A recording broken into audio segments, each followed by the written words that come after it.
Hello everyone, I am Neha Rathod, Assistant Professor in Geography from Government College, Gudha.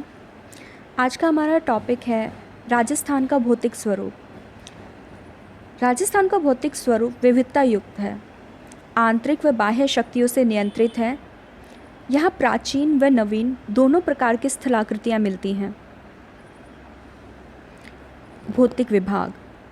Rajasthan को मुख्यतः 4 भौतिक विभागों में बांट सकते हैं। नंबर 1 पश्चिमी मरुस्थल प्रदेश, नंबर 2 अरावली श्रेणी और पहाड़ी प्रदेश, नंबर 3 पूर्वी मैदान, नंबर 4 दक्षिण पूर्वी हाड़ौती का पठार। मरुस्थल और पूर्वी मैदान जहां नवीन भूभाग हैं, वहीं अरावली और हाड़ौती का पठार प्राचीन भूभाग हैं। इस मैप में हम राजस्थान के भौतिक विभागों को देख सकते हैं। तो सबसे पहले बात करते हैं पश्चिमी मरुस्थल की। पश्चिमी मरुस्थल, इसका निर्माण टेथिस सागर के पीछे हटने से बताया जाता है। भूगर्भ शास्त्रियों के अनुसार इस प्रदेश में इयोसीन काल एवं प्लीस्टोसीन काल के प्रारंभ तक बहुत विस्तृत समुद्र था और जिसके सूखने और पीछे हटने से ही पश्चिमी मरुस्थल का निर्माण हुआ है। इसके अलावा यहाँ पर जलीय वायवीय दोनों क्रियाएं ही कार्यरत रही हैं।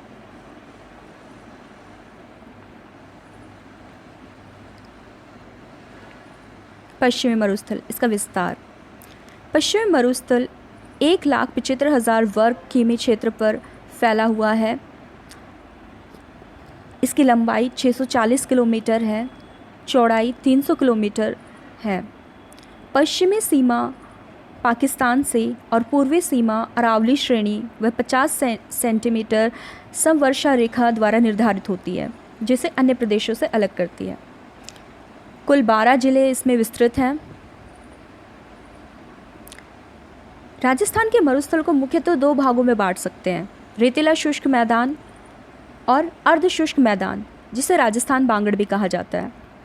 रेतीले शुष्क मैदान को आगे 2 भागों में और बांट सकते हैं, बालू का स्तूप युक्त प्रदेश या मरुस्थल, या बालू का स्तूप मुक्त प्रदेश। अर्धशुष्क मैदान, इसे भी आगे 4 भागों में बांट सकते हैं, घग्गर का मैदान, शेखावाटी प्रदेश, नागौर उच्च भूमि, गोडवाड़ प्रदेश या लूनी बेसिन। इस मैप में हम देख सकते हैं कि राजस्थान के मरुस्थल को 2 भागों में बांटा गया है, मरुस्थली व बालू का स्तूप मुक्त क्षेत्र। बालू का स्तूप मुक्त प्रदेश, यह प्रदेश पूर्णतः यहाँ पर बालू का स्तूपों का अभाव है। सारा क्षेत्र परतदार चट्टानों से ढका हुआ है, जो टर्शरी काल से प्लीस्टोसीन काल की हैं।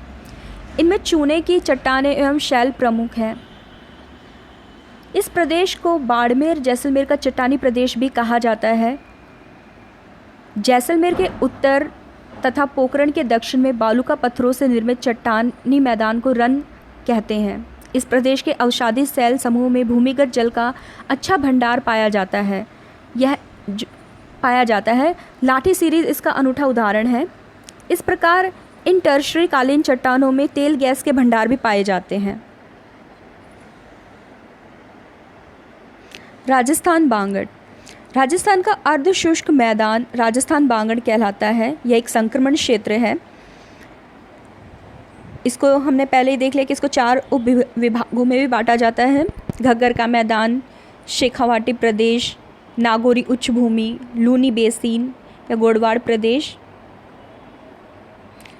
यहाँ हम मैप में देख सकते हैं, सबसे ऊपर घग्गर का मैदान है, फिर शेखावाटी प्रदेश, फिर नागौर उच्च भूमि और दक्षिण की तरफ लूनी बेसिन और गोडवाड़ प्रदेश। राजस्थान मरुस्थल का महत्व। यह विश्व का सबसे घना बसा हुआ मरुस्थल है। विश्व में सर्वाधिक जैव विविधता वाला मरुस्थल भी इसे ही माना जाता है। मानसून प्रक्रिया में सहायक है, ऊर्जा संसाधनों में समृद्ध है। अधात्विक खनिज जैसे पोटास, जिप्सम, चूना पत्थर आदि यहाँ भरपूर मात्रा में पाए जाते हैं। पोषक तत्वों, डेयरी उद्योग और मोटा अनाज के लिए भी यह उपयोगी है। अरावली श्रेणी। अरावली श्रेणी यह एक प्राचीन वलित पर्वत है जो वर्तमान में अवशिष्ट रूप में है। यह राजस्थान के कर्णवत रूप में उत्तर पूर्व से दक्षिण पश्चिम में फैली है। राजस्थान के पालनपुर से दिल्ली तक 692 किलोमीटर तक, राजस्थान में सिरोही के खेड़ब्रह्म से खेतड़ी तक 550 किलोमीटर तक लंबी है। अरावली को सामान्यतः 4 उपविभागों में विभक्त कर सकते हैं। नंबर 1, उत्तरी पूर्वी पहाड़ी प्रदेश। इसमें जयपुर व अलवर व शेखावटी की कुछ पहाड़ियों को इसमें शामिल करते हैं। मुख्यतः कायांतरित शैलें मिलती हैं यहाँ पर। यहाँ की मुख्य चोटियाँ हैं बहराज, बैराठ, रघुनाथगढ़। मध्य अरावली श्रेणी दक्षिणी जयपुर, टोंक, शेखावाटी और अजमेर की पहाड़ियाँ इसमें शामिल की जाती हैं। इसे शेखावटी की निम्न पहाड़ियों, सांभर से सिंघाना तक की पहाड़ियों और मेरवाड़ा पहाड़ियों, मारवाड़ मैदान को मेवाड़ के पठार से अलग करती हैं नामक 2 भागों में बांट सकते हैं। अजमेर की तारागढ़ और नाग पहाड़ी 2 मुख्य चोटियाँ हैं जो यहाँ पाई जाती हैं। इस मैप में हम देख सकते हैं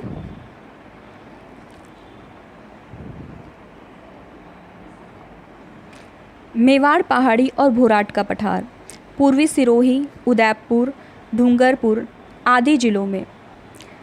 राजसमंद की कुंभलगढ़ पहाड़ी और उदयपुर की गोगुंदा पहाड़ी के मध्य स्थित पठार भोराट का पठार कहलाता है। जयसमंद झील के पूर्व में लसाड़िया का पठार है। ऋषभदेव, जरगा आदि यहाँ की मुख्य चोटियाँ हैं। आबू पर्वतखंड यह अरावली का सबसे चौड़ा और विस्तृत भाग है। अधिकांश भाग ग्रेनाइट से निर्मित है। यही अरावली की सर्वोच्च चोटी गुरु शिखर स्थित है। इस चोटी के पास ही उड़िया का पठार स्थित है। अरावली श्रेणी का महत्व प्रमुख जल विभाजक के रूप में कार्य करती है। जैव विविधता से संपन्न है। नदियों का उद्गम स्थल है। बहुत सारे खनिज यहाँ पाए जाते हैं। मरुस्थलीकरण के पूर्व की ओर प्रसार में बाधक का कार्य करती है। पूर्वी मैदान एवं हाड़ौती का पठार। पूर्वी मैदान इसका निर्माण गंगा व यमुना नदियों के द्वारा हुआ है। यह राज्य के 23.3% क्षेत्र पर फैला है। कृषि, परिवहन, उद्योग, नगरीकरण आदि के लिए अनुकूल दशाएं प्रदान करता है। पूर्वी मैदान को 3 उपइकाइयों में विभक्त किया जा सकता है। चंबल बेसिन यहाँ की शिलाकृतियाँ पहाड़ियों, पठारों एवं कापीय जमाव वाली घाटियों से निर्मित है। उत्खात भूमि बीहड़ यहाँ का प्रमुख भूदृश्य है जो तीव्र अपरदन का परिणाम है। बनास नदी यह मैदान दक्षिण में मेवाड़ का मैदान और उत्तर में मालपुरा करौली का मैदान कहलाता है। इस मैदान में टीले नुमा उच्च भूभाग है जिनके कारण इसे पिडमांट मैदान भी कहते हैं। मध्यमाही मैदान यह मैदान अधिक विच्छेदित होने के कारण पहाड़ों के साथ मिलकर स्थानीय भाषा में बांगड़ कहलाता है। 56 का मैदान भी इसे कहा जाता है। मैप में हम देख सकते हैं हाड़ौती का पठार राजस्थान के लगभग 9.6% भाग पर विस्तृत है। अरावली से महान सीमा भ्रंश द्वारा अलग है। इसमें ऊपरमाल पठार व मेवाड़ पठार को भी शामिल करते हैं। ये मालवा पठार का ही विस्तार है। यहाँ बलुआ पत्थर की चट्टानें पाई जाती हैं। बूंदी और मुकुंदरा की पहाड़ियाँ इसी का हिस्सा हैं।